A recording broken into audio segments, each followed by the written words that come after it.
আমার ছাদ বাগানে দুধ কচু শাক লাগিয়েছিলাম আর কিছু কলমি শাকের চাষ করেছিলাম। তো আজকে এই শাকগুলো দিয়েই আমি আজকে একটা রেসিপি করে দেখাবো। আসসালামু আলাইকুম। প্রিন্স কুকিংয়ে আজকে থাকছে কলমি শাক আর কচু শাক দিয়ে সাথে শুটকি মিক্সড করে, মানে পুঁটি মাছের শুটকি দিয়ে একটা রান্নার রেসিপি। তো এই জন্য আমার প্রথমেই লাগবে কলমি শাক আর কচু শাক। ওগুলোকে আমি ঠিক বড় বড় করে কেটে ধুয়ে নিয়েছি। তারপর কাঁঠালের বিচি নিয়েছি আর দুটা পুঁটি মাছের শুটকি নিয়েছি আর তিনটি বড় বড় পেঁয়াজ কুচি নিয়েছি আর একটি আলু ফালি ফালি করে এটা কেটে নিয়েছি আর সাথে রসুন কুচি নিয়েছি আর মরিচ পরে লাগবে, কাঁচামরিচটা। তো এখন শুরু করা যাক। তো আমি প্রথমেই শাকগুলোকে আমি হালকা লবণের ছিটা দিয়ে, তারপর কোনো পানি দেইনি, আমি সিদ্ধ করতে দিয়ে দিয়েছি।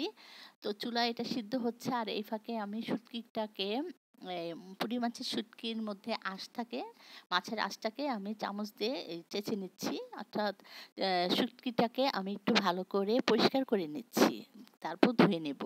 আর এদিকে আমার শাক সিদ্ধ হয়ে গিয়েছে। তো একটি কড়াইতে আমি প্রায় 1.5 টেবিল চামচের মতো এখানে আমি সয়াবিন তেল দিয়ে দিয়েছি। তেল গরম হলে একটি রসুন কুচি ও 3টি পেঁয়াজ কুচি দিয়ে তারপর কিছুক্ষণ নেড়ে চেড়ে হালকা ভেজে নেব। তারপর আমি 1.5 চা চামচের মতো এখানে আদা বাটা ও রসুন বাটা দিয়েছি।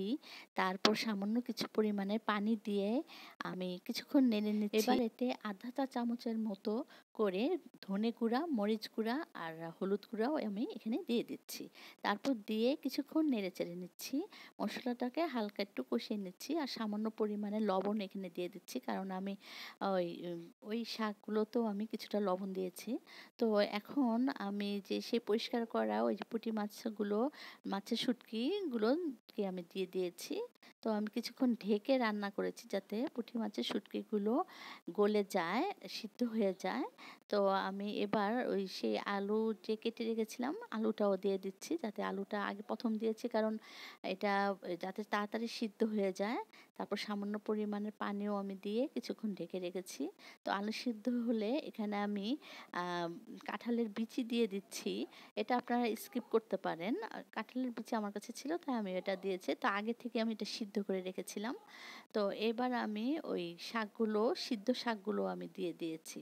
তো এখন সব কিছুকে আমি ভালো করে নেড়ে চেড়ে 3-4টা কাঁচামরিচও এখানে আমি দিয়েছিলাম। তো সব কিছুকে ভালো করে নেড়ে চেড়ে সবার লাস্টে যখন একটু হালকা ভাজা ভাজা হয়ে আসবে তখন আমি আধা চা চামচের মতো জিরার গুঁড়া, মানে ভাজা জিরার গুঁড়াও আমি দিয়ে দিয়েছি। তো এখন শুধু এই নামাবার পালা, কারণ আমার অলমোস্ট হয়ে গিয়েছে রান্নাটা। তো এই শুটকি, শাক দিয়ে শুটকি রান্নাটা আসলে খুবই মজা। আসলে এই ধরনের খাবারগুলো মুখে রুচি আসার পাশাপাশি পুষ্টি সমৃদ্ধ খাবারও এটি, কেননা এই কচু শাক আর কলমি শাকে রয়েছে প্রচুর পরিমাণের আয়রন, লৌহ, ক্যালসিয়াম, ভিটামিন এ, এই সমৃদ্ধ এই খাবারগুলো, এতে রয়েছে ফাইবার, যা আমার মানবদেহের জন্য খুবই উপকারী উপাদানসমূহতে গুণে ভরপুর এই শাকগুলো। আর ছাদ বাগানে এই সমস্ত শাকগুলোর চাষ খুব সহজেই করা যায়। আর বাঙালি রমণীরা তো সাধারণ রান্নাকেই অসাধারণ হিসাবে তৈরি করতে দক্ষ। আর আমার এই ভিডিওটি ভালো লাগলে লাইক, কমেন্ট, শেয়ার করে দিবেন প্লিজ। তো আজকে এই পর্যন্তই। আল্লাহ হাফেজ।